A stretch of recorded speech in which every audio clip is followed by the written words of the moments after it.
Hello, everybody. Whoa. God, I always get the sound just a little. Okay, that's pretty good. Hello, everybody. Welcome to This is the Threat. Chris Lazar on a late Sunday evening, but I wanted to record tonight to give a little bit of an update after my last episode. I'd let you all know that I was looking for an apartment, gave you the top 5 things I'm looking for, and I found a place that I think meets those requirements. Put the security deposit down, and guys, I'm moving out. Moving on out. Finally. At least that's the plan right now. I'm supposed to this Friday. It's going to be this Friday. I'm supposed to go there. That's when I would sign the lease, bring my prorated first month's check, and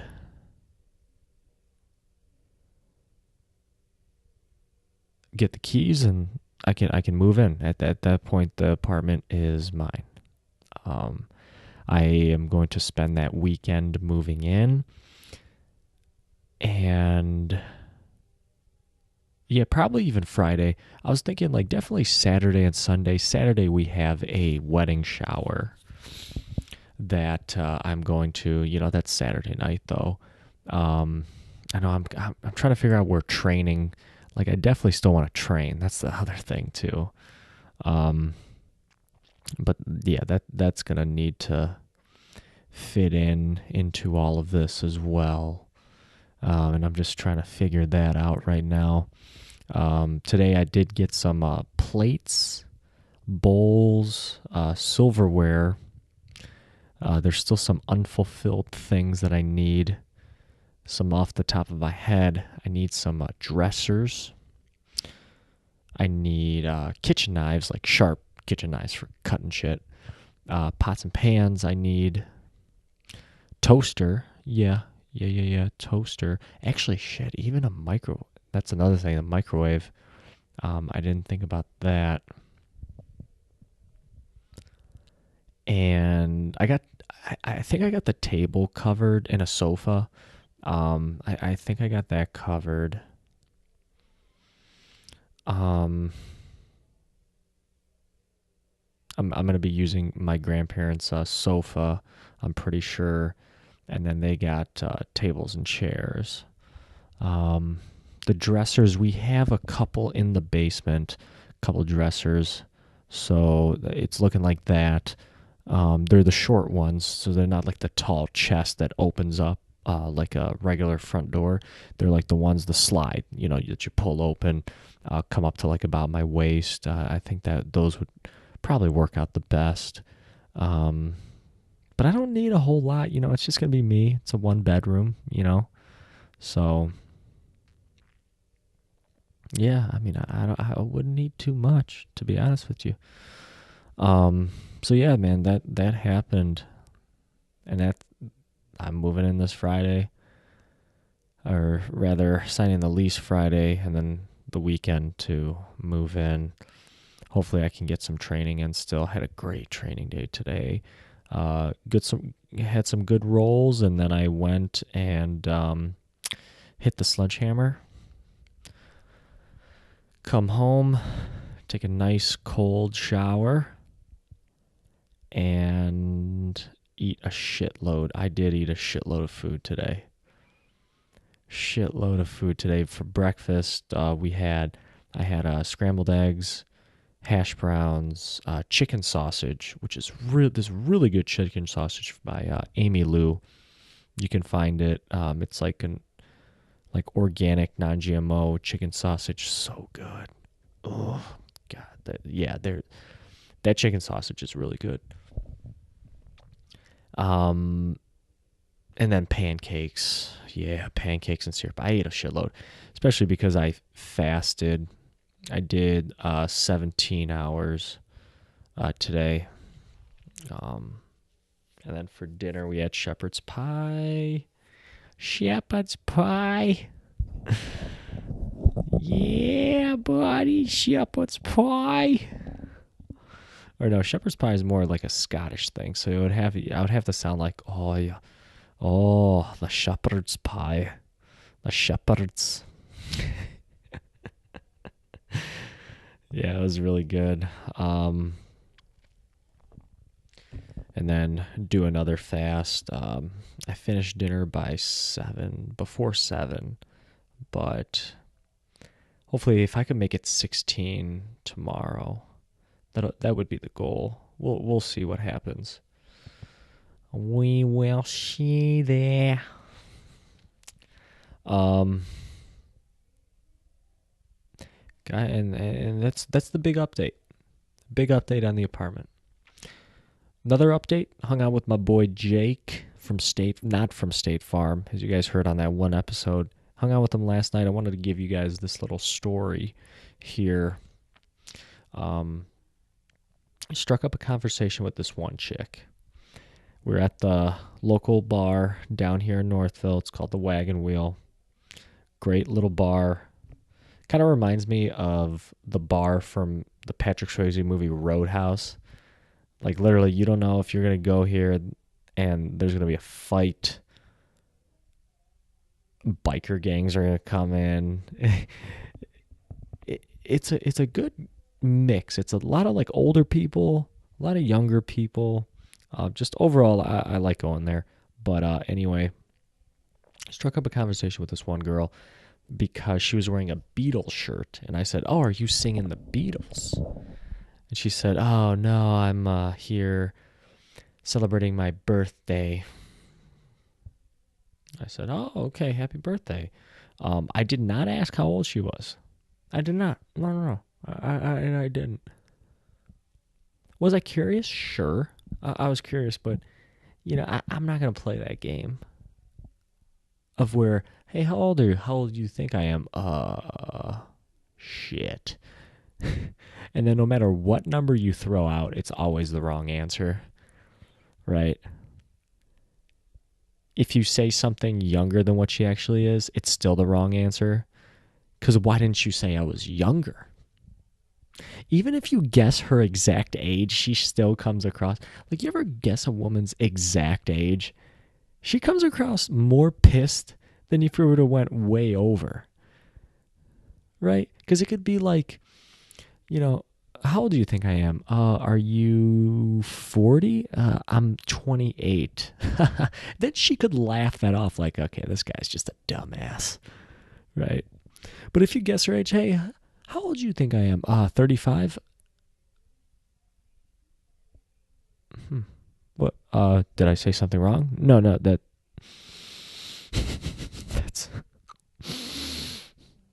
Yeah, I'm fucking 35. Get the fuck out of my face, huh? What? I have that many wrinkles? You can just tell? Like, bitch, you're 35. You're not. I didn't say you were 80. So, from this conversation, I told her happy birthday.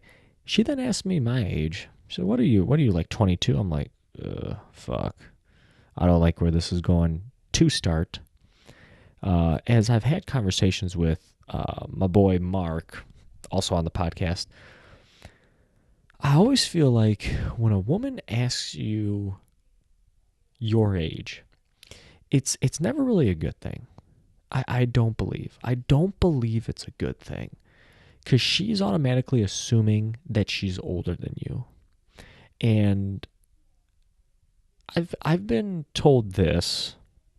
It's been put to me like this, that if there is an age gap, even if it is small, that the woman does not see you as somebody who in a long-term relationship could provide. Because you're younger, she sees it as possibly immature. She sees you as like a little brother almost, right? She said she thought I was 22. Oh, well, that's interesting. I did just shave. I probably do look a little younger. Well, no, I'm 27. And right then and there, it kind of set the tone a little bit. a little bit, and especially with that big little brother shit. Because we talked about karaoke. I told her I was singing "It Was a Good Day" by Ice Cube, which she liked. She approved of it, and I went up there to sing. She actually walked up, and there's not really a stage at this bar. It's kind of just singing up at the front of the bar. She actually came and sang it with me. Not sang, but rapped it. A lot of fun. Afterwards, talked to her for a little bit. She kept on kind of dismissing me in like a playful way, saying like, "Oh, Chris, you're too cute. You're really cute." She said I looked like Tom Cruise at one point. I was like, what? Like Top Gun Tom Cruise, or Magnolia Tom Cruise, or Mission Impossible 10 Tom Cruise? Hey, any one of those. Tom looks good in any of his movies. So she said that. She's like, "Oh, you don't listen. You're way too young for me. You don't want to deal with me." She wouldn't tell me where she worked either. She worked for the government, which I always hate when people do that. Cause I was open. Here's the thing. I was open about when she asked me where I worked, I was open, and I said where I worked. She asked me about my age. I was open. I said my age. When I asked her, first of all, I didn't even ask her age because I didn't care. I didn't care. And then when I asked her job, like, "Oh yeah, I can't talk. I work for the government." Oh, okay. Well, we don't have to talk about it. I'm not going to press it. Right? Speaking of that little brother shit, she started doing like these playful like punches. Not like it's gonna fucking hurt me. Cause have you guys seen I gotta show you guys a picture of my arms. Playful like punches like that, hugging, dancing on me, you know. But she kept on like kind of pushing it away. "Oh, you're too young. You're too young. This isn't gonna work out." And I was like, okay. I kind of just like kind of brushed them off a little bit. Like I didn't really acknowledge them. And, at the end of the night, I said, "Hey, I want to buy you a cup of coffee." She said, "No, no, it's not a good idea." I said, "Well, coffee never hurt anybody. It's just coffee." She said, "No, no, no, no, no. You're much too young. Da da da da." And that's when I gave her a punch this time. Kind of like returned the favor a little bit. Not hard, but just like right on the shoulder. Laughed, and I just walked out of there. Nah, because you can lead a horse to water, but you can't make it drink it. No, so I'm not gonna fight with you. If not, that's it, and it's on to the next one. And then I did a little bit of research here. I was trying to print off the articles to like have them as a reference, but fucking printer's not fucking registering my laptop to do an e-print, so I don't have to hook it up. Speaking of that, I should probably get a print. I could use the library when I move out. The library is a great resource. But anyway, I was doing research on like older. There is sort of like a trend, actually, in older women dating younger men.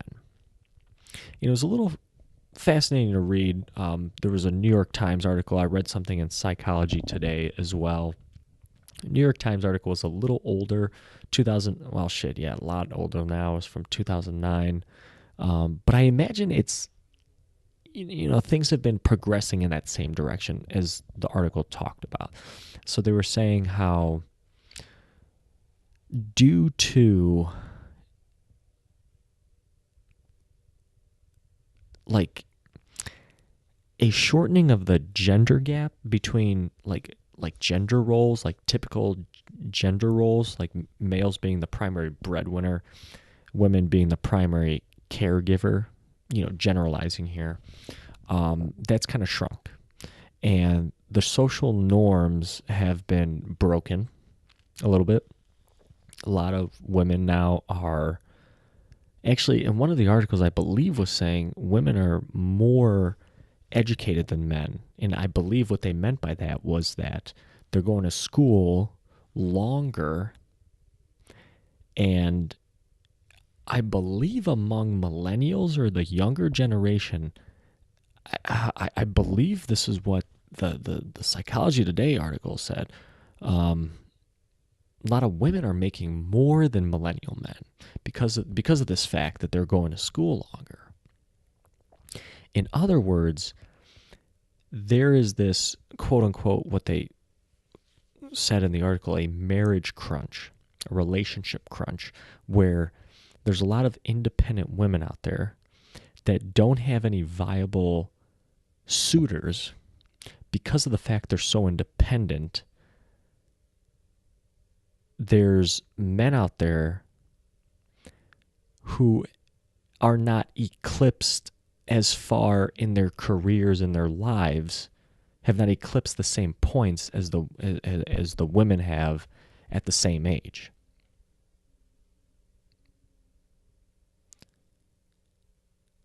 So it's harder. They see it kind of as like an incompatibility in a way. But if you guys know, it's there's this in marriage, it tends to be like right around the same age, I believe. Maybe like a bell curve. It tends to be right around the same age couples are when they get married. But there's also this tendency of older men to marry younger women, right?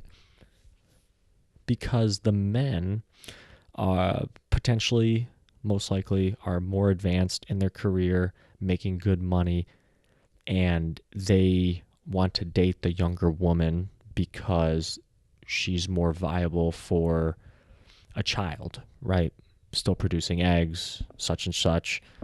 Men don't, at a certain point, a woman's not going to be able to have a baby, or it's going to be very dangerous for her to have. Whereas like a man, as they progress through age, they don't experience the same thing. I mean, yes, there is like, I'm sure, degradation, sperm counts, etc., just due to decreasing testosterone as you age.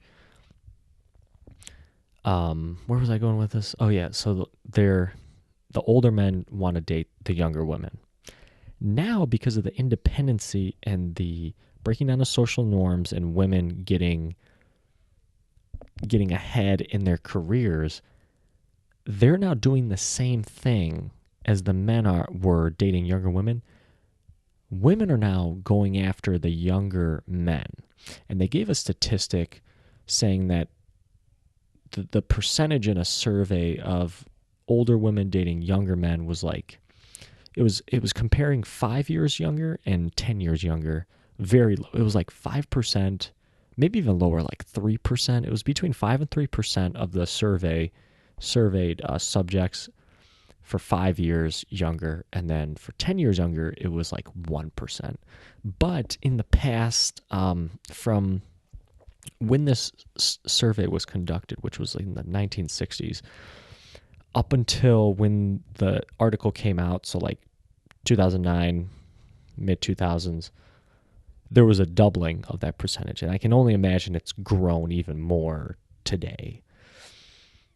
Now you see the women going after the younger men because they couldn't find any viable suitors at the most viable time of their life to have kids when they were a little younger.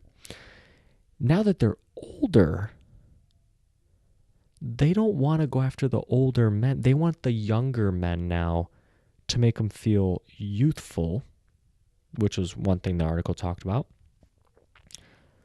And quote unquote, to have a boy toy, quote unquote. Whereas the older men dating the younger women, the older men had the money to provide, give them like attention. She gave him sex and that youthful venture. Well, now it's kind of shifted. And women are, not saying it's not happening anymore for men, but now it's starting to happen more with women. Right.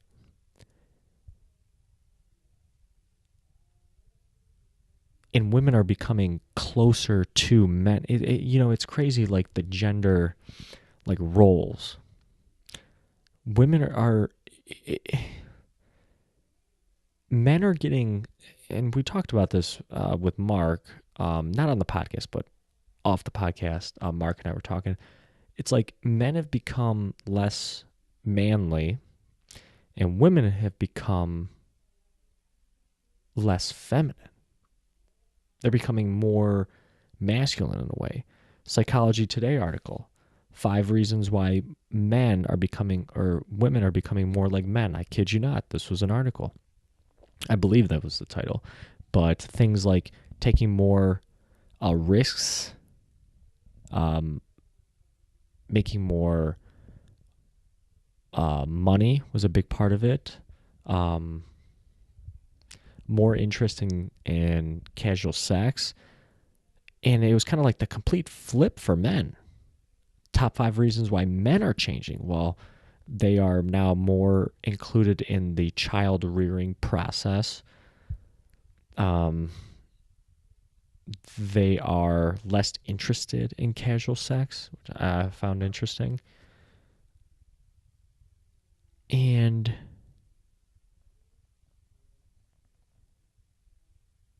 I think another part of it, I think another big part of it is like nutrition and just physical exercise, I believe, as well.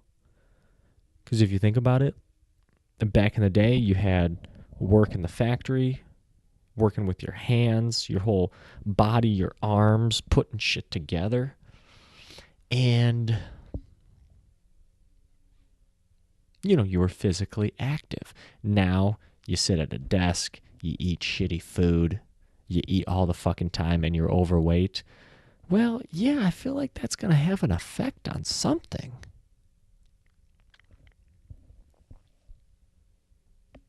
Don't you? So anyway, guys, that's just where I'm at right now. Wanted to give you guys that little feedback, and I wish I had the articles in front of me to give you more like concrete evidence. Definitely going to get better at that, but I appreciate y'all listening. And wish me luck in my move-in. I'll keep you guys posted. This is Chris Lazar signing out. This is The Thread.